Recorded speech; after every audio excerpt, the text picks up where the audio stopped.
Good evening, Mr. Beaty. It's our pleasure to have you here in Philadelphia. It's a thrill to be back here. Great. Tell me how you're feeling about the city of Philadelphia. Did we give you some brotherly love tonight? It was incredible. There was a full house at the Mandel Theater at Drexel University, and it just was an incredible event. So I loved having a chance to perform Emergency here again and to share with the community. We love this title of Emergency because sometimes we live in an emergency state. So tell us a little bit about how the show has changed when you first introduced it here in Philadelphia Freedom Theater a few years ago. You know, I've been performing this play literally all over the world, but the very first professional production I had was in Philadelphia at Freedom Theater when Walter Dallas was running that theater. And since that time, I've grown as an actor, I've grown as a performer, and so it's been a wonderful opportunity to be able to come back with that maturity and to share with the community again. It's just electric, the vibe and the energy is incredible. That's great. The Brothers Network is very interested in sustaining our relationship with you. We met 5 years ago when you were doing a different show, and we're thrilled to welcome you back. Tell us, so you're a little bit busy, it seems, doing different shows. Tell us what's next for you in the future. What's on your docket? There are so many things happening. It's probably the busiest time I've ever had in my life.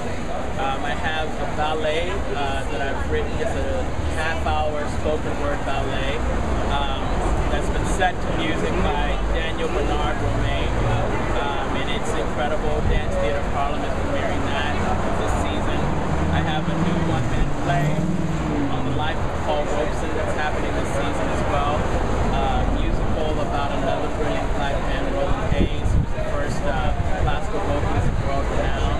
A new solo play that's actually a sequel to an early called Mr. Joy. And I'm also doing teaching and consulting in not-for-profit in corporate America and, you know, motivational speaking. So it's just and I have books coming out, so it's just a really full and exciting time.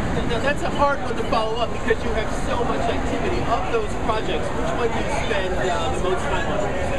You know, what I do is I divide the projects up. So because I can't do the depth of work I need if I'm splitting my focus, so I focus intently, whether it's a day or a week or 2 weeks on a project, and then I move on to the next month. So they're all important to me. They all take significant portions of time, but I focus on them individually. You know, what we love about what you're doing is that this is going out on the Bro channel, right, BRO, and we love that you have this engagement with African-American success stories, particularly showcasing African-American men. What drives you to do that kind of theater versus other kinds of theater? You know, one of the things that I say often is that the greatest way to control the possibility of the people is to control the images they see of themselves. It's something that I say over and over again because I think we underestimate the impact of negative imagery, and there's a lot of negative imagery of black men. And so I am motivated to tell the stories that I tell to balance that and to tell the story of how powerful we are and what overcomers we are and how loving we are and how possible we are because we need these stories. You know, the Brothers Network's organization is really talking about Black Beyond Boundaries, and that's why there's this organic relationship between the work that you do and the work that we do. We try to deliver those audiences for you, and we certainly love the fact that you're doing this work.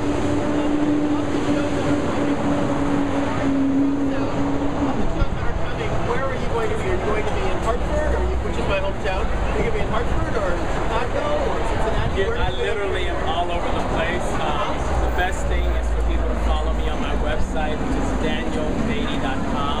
I literally am all over the place.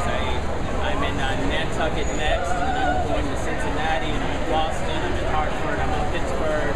You know, we're talking about opportunities to come back to Philadelphia, so I'm literally all over the place. And opportunities to come back to Philadelphia. Mr. Beaty has been kind enough to again welcome the audience to the Henry Box Brown project put on by the Knight Foundation and the Brothers Network. And so we'd love to get you coming out of the box more and looking at that boundlessness of African American men. I do have to ask, just from a theatrical perspective, you seem to go seamlessly from one character to the other. How is that possible? You know, I say it's a faith walk. You know, I've had a tremendous amount of training. I work hard in my craft, but ultimately I consider myself a person of faith, and I surrender to God as I understand God. I surrender to the ancestors. I surrender to a sense of purpose, and I give over. And that's how the shifts from characters happen. It's awesome. So what's the next thing that we can find you in immediately? anything you can find me in immediately. I'm going to be doing my solo play